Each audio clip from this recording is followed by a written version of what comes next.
Para sa kanya, ang lasa ng kaligayahan ay napakahalaga. Kahit pa ito ay peke, sapat na ito upang kanyang ingatan sa alaala't lasapin ng dahan-dahan sa hinaharap.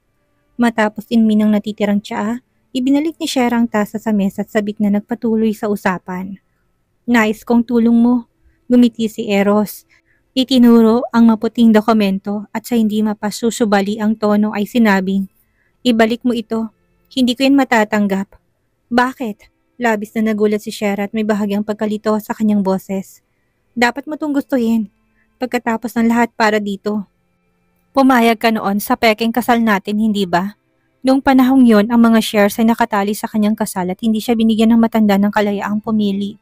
Ngayong iba ng sitwasyon, maaari na niyang ipamahagi ang mga shares na hindi dumaan sa abala ng isang peking kasal. Bakit tila hindi ito mahalaga kay Eros? Ayaw ba siyang tulungan ito? Tama ka, walang pag-alinlangang inamin na yun ni Eros. Kinuha niyang isang kahon ng maliit na pinong cake mula sa ilalim ng mesa at parang sinalamang ka at muling tinulak to sa harap ni Shera. Pinagmasdan niya ang tunay na damdamin ng dalaga na hindi niya namamalayan at gumiti ng may kahulugan. Pero paano kung ayaw ko makipag-usap? Sa negosasyon sa'yo. Naglaho ang peking ngiti sa labi ni Shera at ang kanyang pusong sa wakas ay kumalma, muling nagulo dahil sa mga salita ng lalaki. Ayaw siyang tulungan ng kanyang tito. Sa gitna ng kaguluhang emosyonal, tumitik siya sa madilim na mga mata ng lalaki at napagtanto na hanggang ngayon hindi pa rin niya lubusang naunawaan ng taong ito. Ang lahat ng karanasan niya kasama si Eros ay maingat na isinagawa ng lalaki. Tila isang plano kung saan hindi maiwasang mahulog siya sa patibong. Sinadya ba nito na ma-in love siya dito? Siguradong inasahan ni ito ni Eros. Kaya nang makita niyang nagpapagod at nahihirapan si Shera sa kanyang mga patibong, ano kayang naramdaman niya? Pinagmamalaki ba niya ang kanyang perpektong plano? O hinahamak niya ito sa pagiging mahina at madaling mahulog matapos matikman ang bahagyang tamis ng pag-ibig na ipinatikim niya? Sa pag-iisip nito, biglang luminaw ang isip ni Shera. Sa isang iglap bumalik ang linaw sa kanyang mga mata. Gumiti siya ng kalmado at sinabing, Tito, huwag kang magbiro. Sa totoo lang hindi pa kita nababati sa nalalapit ninyong kasal ni Miss Marlene. Siguradong magbibigay ako ng malaking marital gift sa inyong kasal. Totoong gusto niya ito pero hindi niya kailangang ipakita ng hayagan. Mas lalo lang siyang pagtatawanan ng iba at baka mas lalo lang siyang paglaruan ng lalaki. Nang patigasin niyang kanyang puso, nagawa niyang sabihin ang mga salitang hindi nagmumula sa kanyang tunay na damdamin, malambing at natural na parabang tunay siyang masaya para sa lalaki. Kahit ang totoo, mamamatay na siya sa selos. Shera, tuwing iniisip kong niintindihan na kita, palagi kitang nagbibigay ng panibagong sorpresa. Dinikwatro ni Eros ang kanyang mahabang binti at may bahagyang ngiti sa kanyang madilim at misteryosong mga mata. Mahinahon niyang sinabi, tutulungan kitang alamin ng tungkol kay Evelina, tungkol sa dokumento. Kunin mo nilang ulit. Sa huli magiging akin din ang Bustamante ng buot, hindi mo kailangang magmadali. Bahagyang kumunot ang noon ni Shera at hindi na malayo nag-alala para sa lalaki. Narinig ko kay Lola na matindi ang kompetisyon sa Board of Directors. Maraming malalaking shareholder ang sumusuporta sa ama ni Douglas. Kailangan mo ito ngayon. Bahagyang umiti si Eros, ang kanyang mga matay malamig at marangal na nakatingin sa babae na parang ang bawat salita at kilos nito ay nasa ilalim ng kanyang kontrol. Makapaghihintay ako, hindi bilang isang transaksyon, kundi ikaw ay kusang loob. Sa harap na makahulugang titig ni Eros, muling gumuhang pinipilit na panatilihing kalmadong sarili ni Shera. Ang pangungusap ng lalaki putol at hindi niya lubusang maintindihan. Muli niyang naunawaan na hindi madaling kalabanin ng kanyang tito. Tumayo siya ng matigas ang kilos, parang isang kahoy na tau-tauhan, nagpaalam at mabilis na tumakas. Sinasadya man o hindi niya dinala pabalik ang pinirmahang kasunduan. Hinayaan niyang si Eros na ang bahalang magdesisyon kung anong gagawin nito. Mabilis na sumarang pinto ng opisina sa likuran niya. Tinatakpan ng mahinang halakak ni Eros. Miss Shera, bakit ka nandito? Hindi kalayuan magkasamang lumapit sina Marlene at Maverick sa kanya. Bago pa man sila makalapit, halata na sa mukha ni Marlene ang matinding pagkainis. Alam mong ayaw kitang nakikitang nasa tabi ni Eros. Tahimik siyang tinignan ni Shera kahit na mas mababa siya ng bahagya, ang kanyang presensya hindi matatawaran. Wala namang dapat ikahiya sa pagitan nila ni Eros, kaya kung tinanong siya ni Marlene ng maayos, maaaring ipaliwanag na lang niya ng diretsahan ng dahilan ng pagpunta niya doon. Pero dahil ganitong ugali ng kaharap niya, Pasensya na, wala siyang obligasyon na sagutin to ng tama. Sabihin mo nga Marlene, hindi ka ba pwedeng magsalita na mas mahinahon? Kahit na idagdag mo man lang ang salitang please sa unahan. Kung hindi mo na itatanong, may karapatan akong pumunta dito dahil may share ako sa kumpanya. Ikaw, anong karapatan mo bukod sa pagiging fiancé ni Tito? Napailing si Maverick sa inasal ng kapatid niyang hindi marunong kumilos na may pagpapakumbaba. Pinagalitan niya ito habang nakakunot noo. Tama siya. Huwag masyadong makapal ang mukha mo. Sampid ka lang naman dito at siya ay may karapatan. Gaga ka talaga. Saka lumapit kay Shera, hinawakan ang braso nito at diretsong inakay palabas ng kumpanya upang maiwasan ang komprontasyon nito kay Marlene. Sa loob ng pulang convertible sports car ni Maverick, nilabas ni Shera ang kanyang sunglass at sinuot ito habang nag-iisip kung saan magtatanghalian. May bagong hotpot restaurant malapit sa apartment mo. Tinikman ko na para sa'yo't masarap naman. Nagliwanag ang mga mata ni Maverick sa tuwa habang nagkukwento tungkol sa pagkain saka nagreklamo kay Shera. Dapat kumain ka ng marami habang nandito ka sa Pilipinas. Ang Filipino food sa ibang bansa hindi authentic. Kahit pa domestic chef ang kunin mo, iba pa rin ang luto dito. Napangiti si Shera at naalalang kasunduan nila ni Maverick. Tumawa siya bago sumagot. Sige, may itatanong din ako sa'yo. Aba, mahal kong disipulo. Pamilya ng turing natin sa isa't isa tapos ganyan ka pang makipag-usap sa akin. Kapag masyado ka pang formal, talagang mag-aaway tayo. Makikipag-usap ka sa akin na parang humahanga ka. Ayon sa nabasa ko, ganun ang karakter ng mga babaeng tagasunod. Tigilan mo ng pagbabasa ng mga fictional na kwento. Nakakadiri na. Saway niya sa lalaki. Makalipas ang kalahating oras mula nang umalis si Shera, dumating si Douglas sa tirahan ni Evelina. Hindi mapakali at may masamang pakiramdam. Tinaas lang niya ang kamay upang kumatok ng bahagyang bumukas ang pinto sa simpleng pagdampi. Lalong lumakas ang kanyang pangamba. Evelina! Mabilis siyang pumasok sa sala. Sinuyod ang tingin ng paligid at kagad na napako ang kanyang paningin sa dalawang hindi pa nahugasang tasa ng tsaa sa mesa. Mukhang talagang pumunta rito si Shera at si Evelina mismo naghain sa kanya ng tsaa. Biglang may narinig na mahinang tunog ng tubig kaya napatingin si Douglas sa direksyon nito at mabilis na naglakad papunta sa kwarto ni Evelina. Nakabukas ang pinto ng banyo sa sahig na may manipis na ahagos ng tubig na humahalo sa isang malapanaginip na kulay pula. Nang mapansin ito ng lalaki, pakiramdam niya parang may isang malaking kamay na biglang sumasakal sa kanyang lalamunan. Nalaki ang mga mata niya at agad niyang tinulak ng buo ang pinto at mabilis na sumugod sa tabi ng bathtub. Sa loob ng bathtub, nakasuot sa puting silk pajama si Evelina. Nakapikit na parang natutulog. Namumulat magarin ang kanyang mga pisngi at buong katawan niyang nakalubog sa umaapaw na mainit na tubig. Nakalaging ng mahina sa gilid ng bathtub ang maputlang kamay niya. Ang sugat sa kanyang pulso na nalubog na sa tubig ay wala ng kulay ng dugot lalong nagbigay ito ng mas nakakatakot na itsura. Kahit na sinong baguhan, sa larangan ng medisina ay makikitang napakalalim ng hiwa ni Evelina. Kung hindi siya talagang desididong tapusin ang sarili, sinong kayang maging ganito, kalupit sa kanyang sarili? Malalim na huminga si Douglas. Ramdam sa ilong niya ang matamis at malansang amoy na sumingaw ng dugo. Agad niyang inabot ang pulso ni Evelina na patuloy pang dumudugo at pinilit pigilan ang pag-agos ng dugo sa abot ng kanyang makakaya. Kinuha niya ang kanyang phone at kaagad-agad na tumawag ng ambulansya sa ospital ni Ruel. Ang address ay number 37 Caimito Street, Antipolo. Si Evelina ay may type A na dugo. Magdala kayo ng sapat na blood bags at pumunta dito kaagad. Kung may mangyari sa kanya, pananagutin ko kayo. Narinig niyo ba ako? Pagkababa ng telepono, biglang tumingin si Douglas sa babae. Kung hindi nakahandusay si Evelina doon, maputla na parang isang wax na figura. Hindi niya malalaman na ganun pala karami ang dugo sa katawan ng isang tao, sapat para maging pulang-pula ang tubig sa buong bathtub. Sa sandaling ito, bigla niyang naalalang mga nakalipas na pangyayari. Mga alaala na matagal niya nang ibinaon sa limot ngunit ngayon ay muling bumabalik na parang sariwang sugat. Halimbawa, nang una siyang makilala ni Evelina, 17 o 18 pa lamang ito. Noon palihim tong sumusulyap sa kanya ngunit pinipilit na wag ipahalata dahil sa presensya ng ibang tao. Mahinhing namumula ang kanyang pisngi at pasimpleng sumisiksik sa kumot. Hindi magkalakas loob na magsalita. Takot na makuha ang kanyang pansin. Napakaamo niyang tignan, malayo sa pagiging kasing sunuri ni Shera na parang isang manikang walang buhay.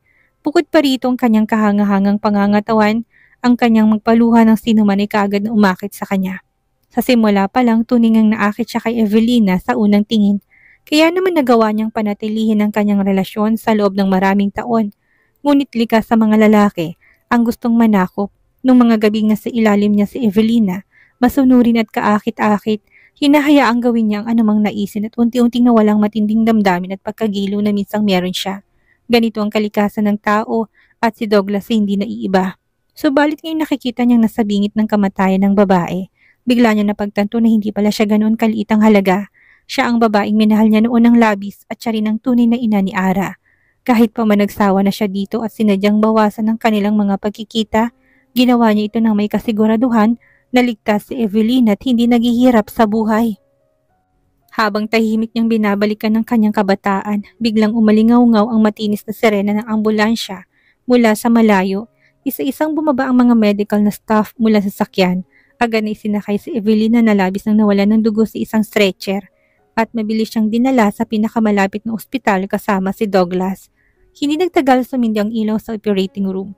Ang buong kasuotan ni Douglas ay nabalot ng dugo ni Evelina na lalo nagpalamig sa kanyang anyo, parang isang demonyong nakakatakot at nangingibabaw sa lupa.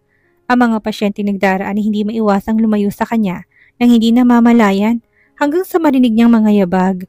Sa kanyang likuran, mabilis na lumapit ang personal na bodyguard ni Douglas. "Young master, kayo po ba ay nasugatan?"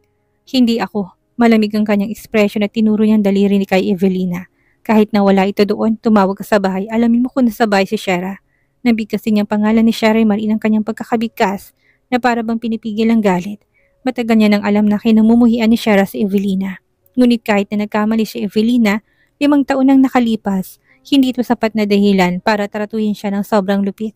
Anong maaring ginawa ni Shera upang itulak si Evelina sa depression hanggang sa pilitin itong magpakamatay? Bahagyang natigilan ng bodyguard, ngunit makalipas ang ilang sandali ay nagulat to. "Young master, wala pa po inyong may bahay sa bahay." Lalong dumilim ang ekspresyon ni Douglas. Kinuha niyang kanyang phone at tumawag sa isang professional. "Nasaan si Shera? Anong ginagawa niya? Ipadala mo kaagad sa akin ang larawan." Pagkatapos niyang ibaba ang tawag, hindi nagtagal at nag-beep ng 2 beses ang WeChat. Sa maikling video na kanyang pinanood, si Shera nakaupo sa isang hotpot restaurant, kaharap ang isang mistisong lalaking may kaakit-akit na itsura. Bagamat may mesa sa pagitan nila, paminsan-minsan ay nakakalapit sila ng mga ulo nilang magkadikit ng matamis. Nagtatawanan at tila masayang nag-uusap tungkol sa isang bagay. Ang ganong klaseng lantad na pagiging malapit ay isang bagay na hindi kailanman naranasan ni Douglas mula kay Shera. Base sa video, malinaw na inalagaan ng lalaking asawa niya paminsan-minsang kinukuhaan siya ng pagkain. Sa likuran mukha silang isang ordinaryong magkasintahan o marahil ay mas malapit pa, ang walang hiyang si Shera. Habang si Evelyn ay nakahiga sa operating room na sa bingit ng buhay at kamatayan, siya naman ay may ganang kumain, uminom at nagpapakasaya kasama isang lalaki hindi niya kilala.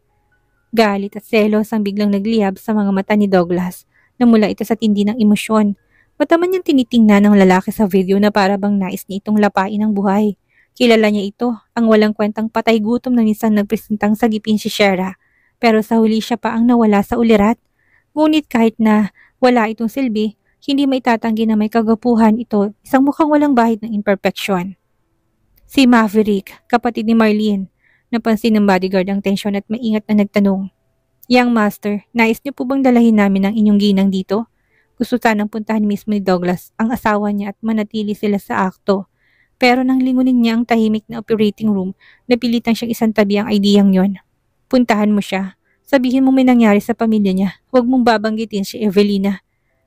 Samantala, sa kabilang banda nakasandal si Shera at Maverick sa magkabilang gilid ng mesa.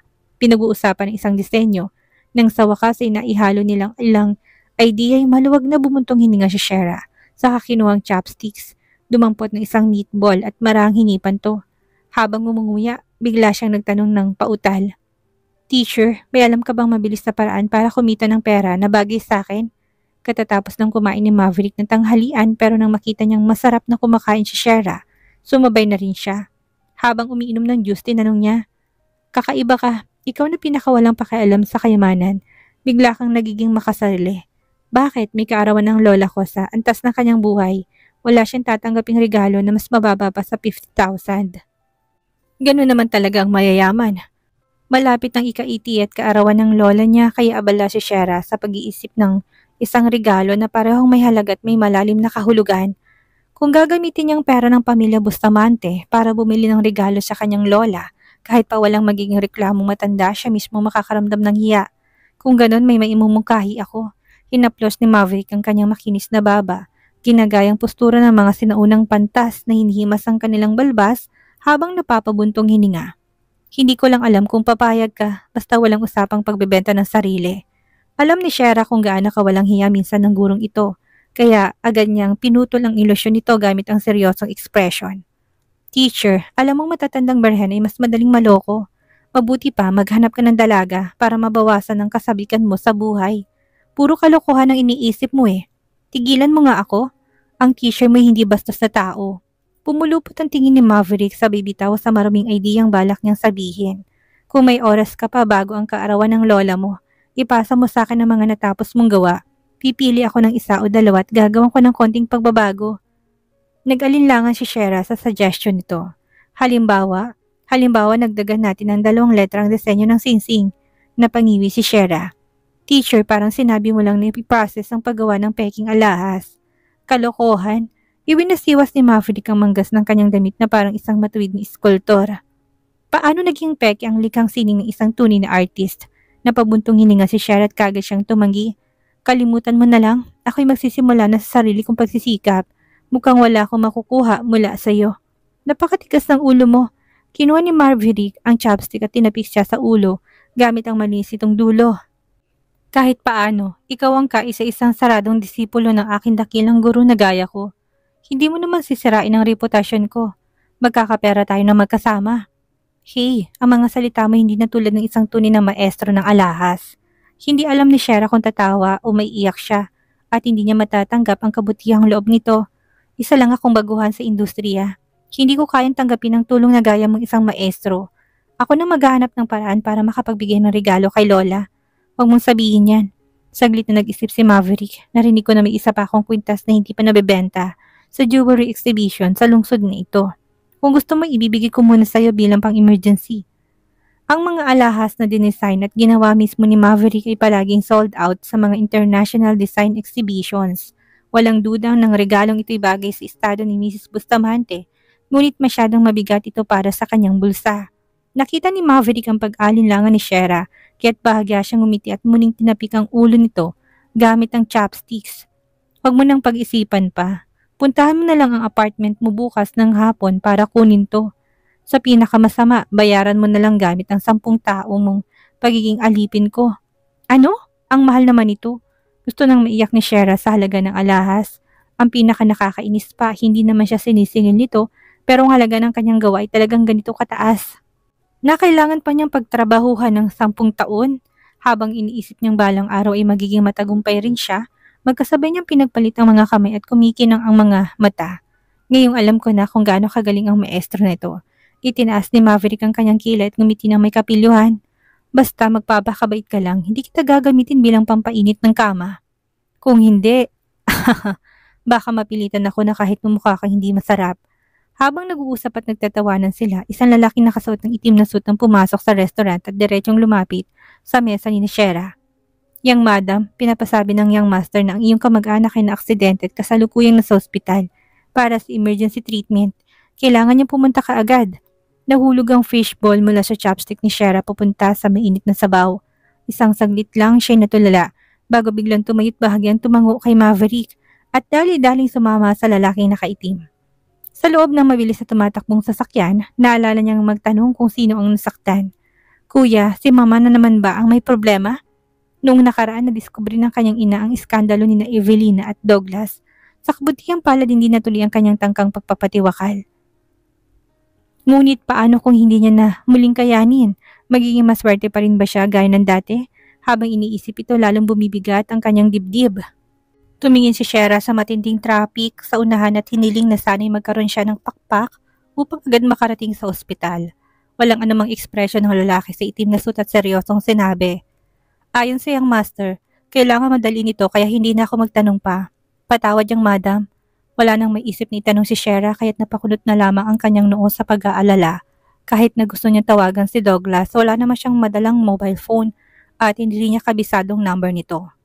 Bukod pa dyan, wala rin namang saysay ang pagtatanong sa ganitong sitwasyon. Mas mabuti pang makapunta siya kaagad sa ospital. Talagang malas siya nitong mga araw na ito.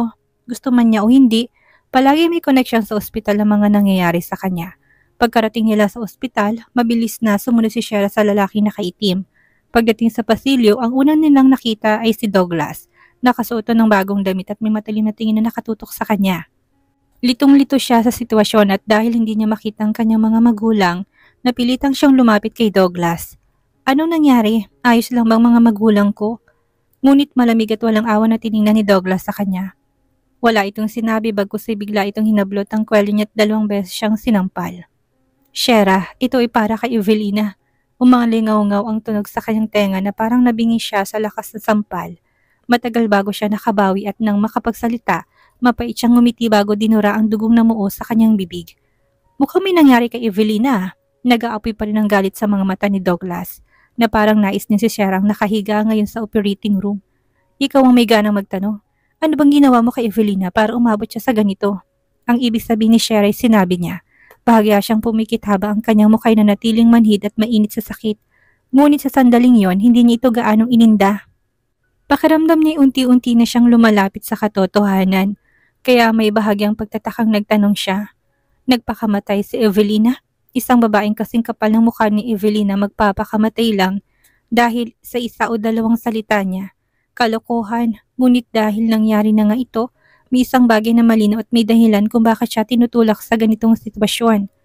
Napagtanto ni Shera nang natanggap niyang mensahe may matibay na basihan, kaya naman mapait siyang tumawa at may pangungutyang sinabi.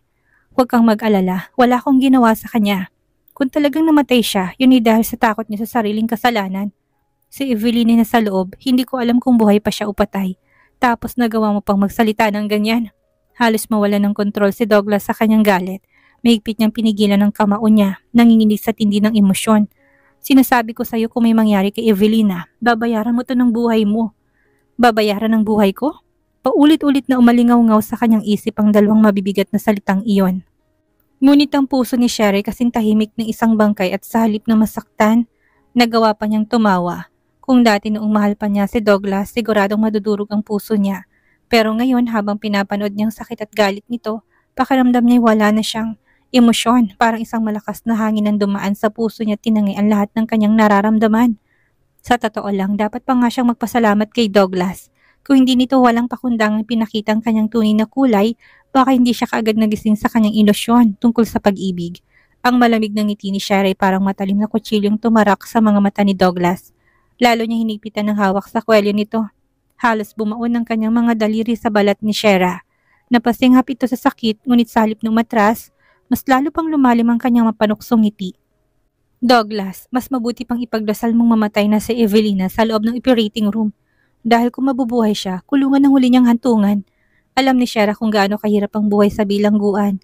Kahit siya na walang halaga sa mundong ito hindi gustong binalikan, ang ganong bangungot kung si Evelina na lumaki ng pinaligiran ng karangyaan at akalang may prinsesa ay maihahagi si isang malamig at maruming selda. Siguro magiging isang napakagandang palabasyon. Shera, hindi si Evelina ang dapat na makulong. Ikaw! Hindi na napigilan ni Douglas ang sarili sa patuloy na pang-uyam ni Shera. Nangangalit ang kanyang boses at ang kanyang gwapong mukha ay punong-puno ng puot at banta. May gana ka pang takutin siya gamit ng mga kalokohan ng paratang mo. Paano ka naging ganitong klaseng walang pag-asang babae? Wala na akong pag-asa. Mapait na tumawa si Shera. Siya pagod, hinayaan niyang bumagsak ang bigat na katawan niya sa kanya ni Douglas. Ni hindi man lang nag-abalang lumaban. At sino bang may kagagawan yan? Hindi ba ikaw at si Evelina? Ang bilis mo namang makalimot. Kayo ang mga naging hayop sa buhay ko. Tapos ikaw pang may ganang magkaganito? Wow ha? Douglas, ang kapal. Natigilan si Douglas. Matagal siyang nakatitig kay Shera. Tila may kung anong bagay na gustong sabihin ngunit walang lumabas sa salita.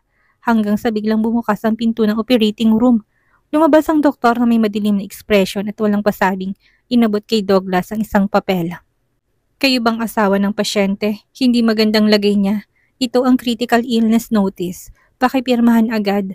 Nanigas ang galit na mukha ni Douglas. Dahan-dahan niyang binaba ang kanyang paningin sa hawak na dokumento. Pinabasang itim at puting mga salita na tila biglang naging mabigat sa kanyang mga mata. Tinuturing niyang isa itong taong kayang tanggapin ng anumang mangyari, pero ngayong nasarap na siya ng tunay na bingit na buhay at kamatayan, nanginginig ang kanyang mga daliri. Hindi niya magawang kunin ang panulat. Nainip ng doktor at malamig na nagutos. Bilisan mo, marami pa akong ibang pasyente. Tahimik na pinanood ni Cher ang eksenang ito. Sinasariwa ito sa kanyang isipan, ni katiting wala siyang naramdamang awa sa posibilidad na hindi na mailigtas si Evelina. Ayon sa mga piraso ng impormasyon na nakuha niya, may dalawang posibleng dahilan kung bakit nagtangkang magpakamatay si Evelina. Una, upang takasan ng legal na kaso na maaring kaharapin niya, o pangalawa, upang mag-iwan ng hindi malilimutang marka sa puso ni Douglas. Isang desperadong paraan upang manatili sa isip nito magpakailanman. Kahit na ano paman, kasalanan pa rin ni Evelina ang nangyari sa kanya. Tinanggap lang niya ang bunga ng kanyang ginawa. Wala itong kinalaman kay Shera. Pinirmahan ni Douglas ang abiso na malubhang karamdaman gamit ang nanginginig na kamay. Pinaalis ang doktor at pagkatapos ay matalim na tumitig kay Shera. Ngunit wala siyang nakitang bahid ng pagsisisi o kaba sa mukha nito. Sa sumunod na sandali, buong lakas niyang binuhat si Shera mula sa sahig at tinapon to ng malakas sa pintuan ng operating room. Tinuro niya ito at galit na sumigaw. Shera, ikaw ang dahilan ng lahat ng ito. Malapit nang mamatay si Evelina. Lumuhod ka ngayon din. Douglas, kung kaya mo, patayin mo na lang ako. Bumagsak si Shera sa malamig na sahig, ngunit nanatili siyang matigas. Ang tingin niyang matalim na parang kutsilyo tila bumaon sa laman at dugo ni Douglas. Kahit napatayin mo man ako, hindi ako luluhod kay Evelina. Nararapat lang sa kanya yan. Sinubukan niyang bumangon gamit ang parehong kamay, ngunit nagulat siyang naramdaman ng pamamanhid ng kanyang mga paa at kamay. Hindi ito sumusunod sa kanyang kagustuhan. Hindi. Sinabi ni Susan na magkakaroon ng epektong labis na paggamit ng inhibitor. Ngayon pa talaga to nangyari. Isang malamig na ngiti ang lumitaw sa labi ni Douglas. Tinapakan niyang binti ni Shera na pilit bumabangon at bulong na animoy isang demonyo. Akala mo ba wala akong paraan para parusahan ka? Pagkatapos nun hindi na siya lumingon kay Shera. Sa halip tinawag niyang kanyang bodyguard at may binulong dito. Pulang-pulang mga mata ni Shera at sa huling lakas niya, sumigaw siya. Douglas, buong puso mo pinrotektahan si Evelina, pero kung isang araw na malaman mong hindi siyang banal na babaeng iniisip mo, huwag kang humarap sa akin na parang humihingi ng tawad. Napatingin ng bodyguard sa kanya nang may bahagyang gulat, ngunit natili siyang tahimik sa ilalim ng mapanganib na titig ni Douglas. Dahan-dahan siyang lumapit kay Shera. Patawad yang madam. Pagkasabi nun hinawakan ng bodyguard si Shera at hindi makagalaw. Sinakay niya sa balikat at walang lingon likod na lumabas ng ospital. Nataranta si Shera at hindi alam ang gagawin. Ang mga labit dila niya unti-unting nanigas. Hindi niya na kayang bumigkas kahit na simpleng tunog, lalo nang sumigaw ng tulong. Walang pakialam ang bodyguard kung bakit tahimik si Shera. Dahan-dahan niyang sinakay ito sa kotse at binuksan ng navigation system. Itinakda ang destinasyon at saka pinaharurot ang sasakyan. Habang patuloy ang biyahe, lalong kinabahan si Shera. Tagaktak ang pawis niya. Bumaba ang bawat patong ng kanyang damit. Habang umiikot ang mga gulong, wala siyang ideya kung saan siya dadalhin lalo na kung anong uri ng parusang naghihintay sa kanya. Ngunit isang bagay ang sigurado niya. Mahal na mahal ni Douglas si Evelina. At sa paningin nito, siya mismo nagtulak kay Evelina sa pagpapatiwakal. Kaya naman hindi na mahirap hulaan kung anong naghihintay sa kanya. Makalipas ang ilang oras, huminto ang sasakyan sa harap ng isang puting gusali na may 4 na palapag. Hindi alam ni Shera kung may iba pang plano si Douglas. Ngunit sa oras na huminto ang sasakyan, agad na lumabas ang ilang medical staff na nakasuot ng puting coat mula sa puting gusali, dalang isang stretcher. Pagkatapos sumang-ayon ng bodyguard na nagmaneho, agad na lang binuksan ang pinto ng sasakyan. May ingat na itinali si Shera na hindi na makapagsalita o makagalaw sa stretcher at dinala siya papasok sa loob ng gusali. Bumaba rin ng bodyguard mula sa sasakyan at sumunod ng kalahating hakbang sa isang nurse na namamahala sa pagpaparehistro. Ang usapin nilang dalawa ay bahagyang umabot sa pandinig ni Shera habang tinatangay ng hangin. Mister, ano pong pangalan ng pasyente? Meron po ba siyang iba pang medical na kasaysayan bukod sa sakit sa pag-iisip? Matama ng ekspresyon ng bodyguard habang sinusunod ang utos ni Douglas nang walang pag-aalinlangan. Hindi mahalagang pangalan. Isulat mo na lang kahit na ano. Dagdag pa niya. Malala ang sakit niya kapag umatake. Siguraduhin niyo na may nakahandang papakalma sa lahat ng oras. Huwag niyo siyang maliitin. Bahagyang tumawa ang nurse sa sinabi ng bodyguard na parabang hindi na bago sa kanyang ganitong sitwasyon. Walang problema. Hanggat maayos ang bayad sa pagpapa-ospital, wala kaming pakialam sa nakaraan ng pasyente. Sa narinig niyang yun, Ang puting gusaling ito'y dahil 4 na hanggang 5 oras ang layo nito mula sa Manila at sa walang ingat na paraan ng nurse sa pag-record ng impormasyon. Walang duda itong mental hospital sa ilalim ng lungsod ng Baguio at hindi ito isang regular na pasilidad. Kung bakit hindi pinarehistro ng bodyguard ang kanyang tunay na pangalan, malamang para hindi siya madaling matagpuan ng matandang ginang. Isa pa, gusto nilang magdusa siya kasama ng totoong mga baliw bago pa siya mahango mula dito. Nang mapagtanto niyang malupit na plano ni Douglas, nanginig si Shera. Kahit patirik ang araw ng tag-init, muli na naman siyang napunta sa isang sitwasyong wala siyang pagpipilian. At ang tunay na may pakana nito'y si Evelina. Sumpaman kung talagang namatay si Evelina sa ospital, hayaan na. Pero kung mabubuhay siya, ipapalasap ko sa kanilang bunga ng ginawa nila. Samantalang matapos bayaran ng bodyguard ang mga kinailangang bayarin, pinanood niya ang stretcher na may dala kay Shera habang ito'y unti-unting nawawala sa dulo ng mahabang pasilyo. Pagkatupad sa utos ni Douglas, agad siya sumakay ng sasakyan at bumalik sa Manila nang hindi na lumilingon. Sa pasilyo ng operating room, nakatayo si Douglas, namumulang mga mata sa galit. Matigas ang kanyang boses nang tanungin ang dumating na bodyguard. Naipadala na. Opo, yang master. Bahagyang nag-alinlangan ng bodyguard ngunit hindi napigilang magdagdag. Yang master, kung sa tingin mo hindi to tama, maaari kong sunduin agad siyang madam kahit pa may nagawa mang hindi mapapatawad si Shera. Siya pa rin ang asawa ni Douglas. Ang batang ginang ng pamilya Bustamante, hindi siya dapat basta nalang ipahiya at itapon sa isang mental hospital. Ngunit hindi pinansin ni Douglas ang iniisip ng kanyang bodyguard. Ang tanging laman ng isip niya ay si Evelina, na hindi pa alam kung buhay o patay. Nainis siyang sumagot. Wala kang karapatang magsalita dito. Lumayas ka. Yumuko ng magalang ang bodyguard at walang imik na lumabas. Plano sana niyang itanong kung kailan niya kailangang sunduin siyang madam. Pero kung mismong batang amo niya ay walang pakialam, bakit pa siya magpapakahirap na magpaalala? Sa likuran niya ay muling bumukas ang pinto ng operating room. Mabilis na sumugod si Douglas papunta sa pintuan. Desperadong nakatitig sa doktor na natanggal ng kanyang mask. Kumustang lagay niya? Tanong niya nang may matinding pag-aalala. Huminga ng malalim ang doktor at ngumiti. Wala na sa panganib ang pasyente. Stable na rin ang tibok ng puso niya. Tapos na ang operasyon. Sa mental hospital, nakahiga si Shera sa kama at malapit sa bintana. Nakasuot ng straight jacket na parang isang bangkay. Matapos ang ilang beses na pagturok ng pampakalma, blankong kanyang isipan, wala na siyang lakas para magmahal o magalit. Sa likod ng makapal na puting kortina, unti-unting dumilim ang langit. Habang naririnig ang magkahalong iyak at tawa sa pasilyo, isa-isang lumingon ang mga pasyenteng nagpapalipas ng oras sa maliit na hardin sa ibaba. Doon napansin ni Shera ang kasama niya sa silid, isang dalagang nasa 20 taong gulang ang mahigpit na yakap-yakap ang isang teddy bear. May inosenteng ngiti sa mukha. Ate, sa wakas bumalik ka na. Masayang sigaw ng dalaga nang makita siya. Tinulak nitong nurse na humarang sa daan at dali-daling lumapit sa kama ni Shera. Masiglang umikot sa paligid niya. Nasaan si Bunso? Dinala ba siya ni ate para makita ko?